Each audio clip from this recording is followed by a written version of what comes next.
So today I want to talk about how to get ready for tax time when you're a new investor, because a lot of people, I think my book is reflecting on me. That's funny. A lot of people don't think about this because maybe you've always done an easy form, or maybe because the last couple of years the taxes got simplified by the 2017 Tax Reform Act.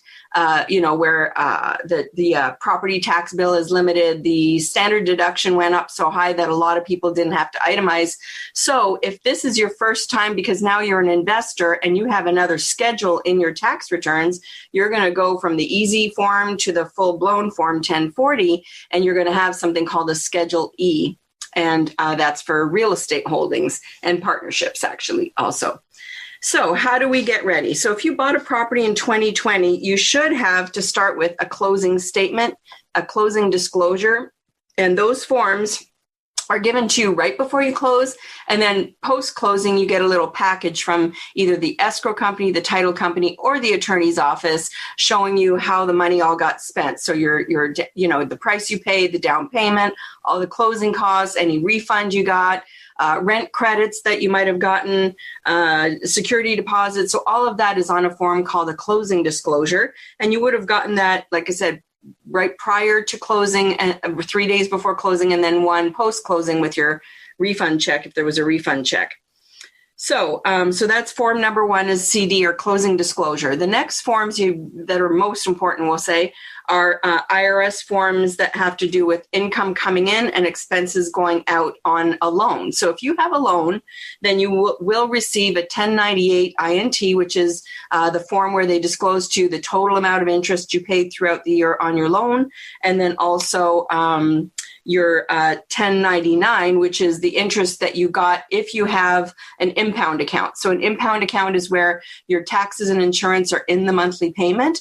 And so because there's money sitting there, they owe you interest, and that interest is usually paid once a year. And usually they ask you if you want it credited to your loan balance, or if you want the check. And so, or sometimes they just deposit it into the escrow account, so there's a little extra in there. But however that's done, that is income reported to you or to the entity that owns the property. So there's a 1099.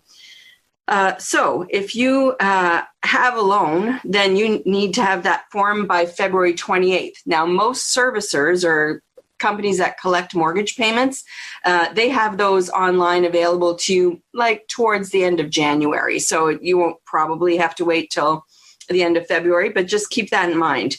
And then on a side note, if you refinanced, then you had an old lender and a new lender. Even if it's the same lender or same servicer, there's different loan numbers. So you're going to have those forms for the first loan, and then the refinance, the new loan, has its own 1099 and 1098. So keep that in mind. So if you refinanced, or sometimes just the loan servicer, your loan gets sold to another servicer, or the company decides, oh, we don't want this company collecting our payments for us. We want this different company collecting our payments. Or maybe you as an investor, a note investor, you didn't like that servicer, so you switched all your note investments to another servicer, in which case your borrowers will get more than one 1099 and 1098.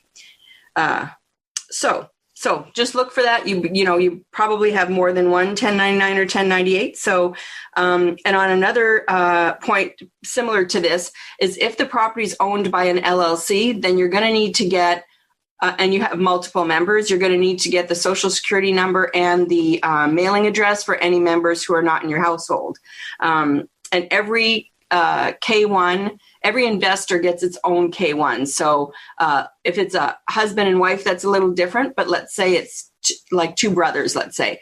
So then and they're 50-50, let's say. So that each brother gets a K1 for their part of the income. So keep that in mind. If you have an LLC, there should be K1s coming to you, and those usually go along with the actual tax return. So those can be delayed, which is a bummer, because it delays your personal tax return if you're not in charge of the paperwork for the LLC. Okay, so next, in getting ready to do your tax return as an investor, you also need to have a list of the repairs and improvements you made to the property. You need to itemize those for your CPA because some are repairs and immediately deductible. Some are improvements and are deducted over time or even suspended if you have too many losses. Some of us in certain tax brackets are limited to how much we can have as a loss, and then that loss is suspended. So you're going to want to itemize those things so that your CPA can strategize on what category they go in and which ones maybe you want to suspend, which ones you don't, which ones should be depreciated over time, 3 years or 5 years or whatever. So be sure to have a list of all your repairs, what they were for, were they emergency repairs and so on, so that your CPA can help you with that. Okay, then if you bought in 2020 as a new investor, something you're going to need to, or it's preferable to give to your CPA, is the appraisal or the property card from the county, or what I can get you is the property profile from the county. And the reason you need that is your CPA is going to determine what your depreciation is. So you probably remember from one of the modules in my Cash Flow Academy's class is that one of the biggest advantages that we have as real estate investors holding the property ourselves or in an LLC, as opposed to a REIT, for example, we are going to get the tax deduction of depreciation, which is really a paper loss. So you didn't spend any money on this. It's something that they're taking the improvements of the building. So CPA is going to look at the value of the property and determine based on either the property card or the appraised value, the appraiser's assessment, of how much of that building is the land value and how much is the improvements value, which is the building itself or several buildings, the entirety of the structure's value. So they're going to divvy that up, and they're going to take the structure's value and divide it by this 27 and a half years. So they don't want to invent that. So your best bet is to have an appraisal or the property card ready so they can see what the percentage of land versus improvement is. And the reason you don't want to just invent it is in California, our land, the dirt is most of the gold, right? So the value of our properties here are mostly the land value. And then the improvements are a small percentage, and it might be something like 80-20 or 70-30, something in that range, versus in other states, the land is very cheap and the most of the value is in the improvements, which as an investor, that's obviously better. You want more of the value to be in the structure, so you have more to deduct in this depreciation category. Okay. Another helpful tip is to have your last mortgage statement of the year available, because that mortgage statement, you probably know this, that divides up how much interest you paid, how much was principal, how much was taxes, how much was insurance if you have impounds. So that's helpful just because if the 1098 is incorrect, it's kind of like a way to double check the figures. Okay, so next, unfortunately, if you manage to get county or state or any kind of other organization for tenant assistance. So if your tenant got back rent paid to you through one of these organizations, then you don't want to forget to put that in the income. So in other words, your property manager didn't get that income probably. You probably got it directly from that organization. Like County of Los Angeles wants to give it directly to the landlord.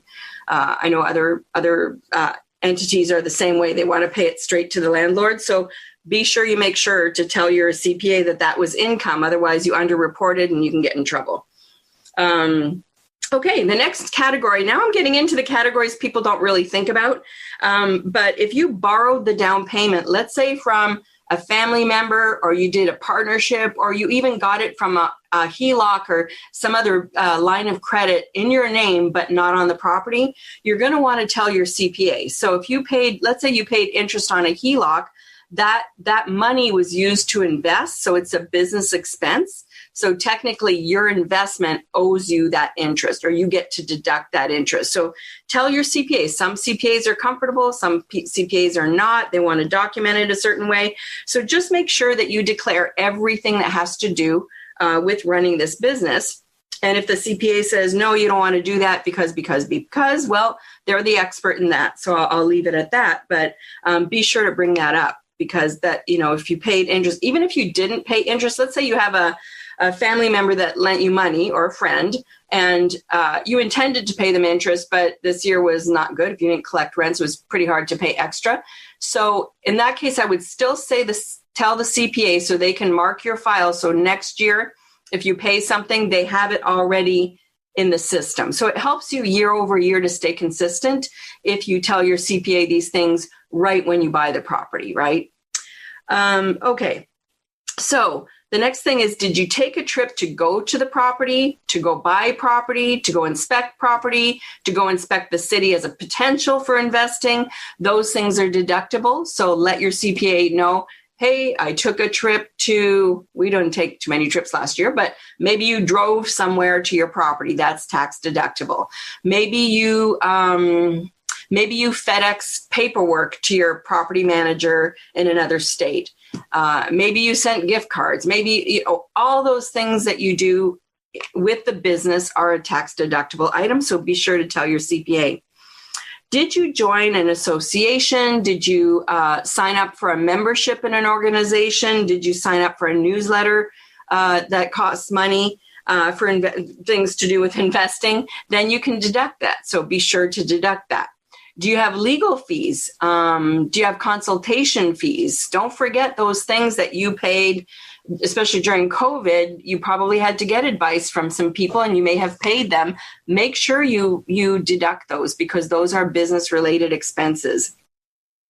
So if this is your first time doing the full tax return and you need a CPA, we have several on our approval list. They have different levels of expertise. So be sure to contact me, because I'm more than glad to give you a referral to a good CPA who specializes or has very good knowledge with real estate, right? Because real estate's its own kind of unusual category.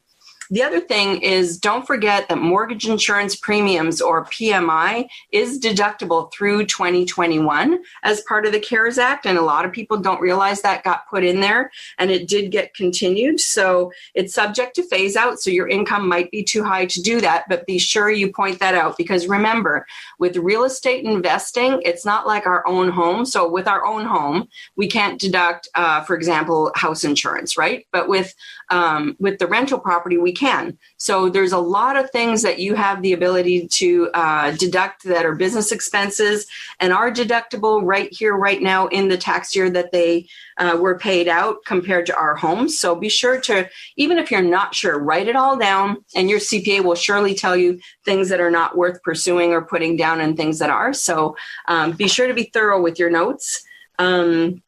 And that's it for how to get prepared for doing your tax return. And if there's anyone who has any other comments or wants to add anything to that, be sure to let us know in the comment box for this recording. Okay, so now what about bailouts for landlords, right? So this bailout, newest bailout called CAA got signed in, I think, December 22nd, if I remember right. And so they extended both the CDC and the FHFA. I was trip over that thing. Both extended the eviction moratorium and foreclosure moratorium to January 31st, which means you cannot start your filing of foreclosure, but of a eviction till February 1st, right? So that got extended. So that's good, I guess. If you're on forbearance, that means that they can't kick you out of the forbearance. They can't start foreclosure. So that's good news. Bad news that the evictions are still on hold, because some of us have people living for free in our units. And so it's a little frustrating. Then the good news, more good news, is there is now a federal package for tenants to get aid. So if your tenant is behind on payments and it's because of a COVID loss of income, has to be, I believe, 25% or more of their income got taken away or affected, then you're going to want to try and help them, or your property manager actually should try and help them pursue the federal aid packages. And my understanding is the state of California is also implementing one. So we'll see how that goes. And then again, PMI as a deduction got extended. So that's all good news for us. But there's no particular bailout for landlords, unfortunately, not specifically for landlords.